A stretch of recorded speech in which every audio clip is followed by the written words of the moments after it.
মাশাআল্লাহ, আবারও ড্রাগন ফল ধরে বসে আছে। এটার মধ্যে কালার চলে আসছে। এদিকে আরো একটা, এদিকে একটাতে ফুল শুকায় গেছে,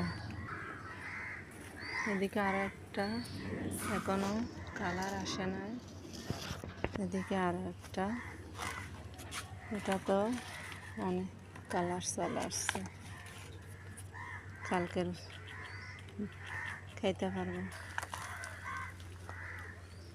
এই গাছটা এখন 4-5 বছর হচ্ছে।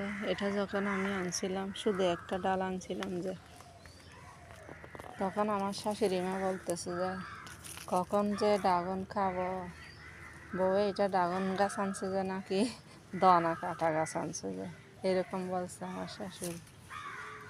এখন যখন ধরতেছে তখনই বিশ্বাস হচ্ছে এটা ড্রাগন গাছ।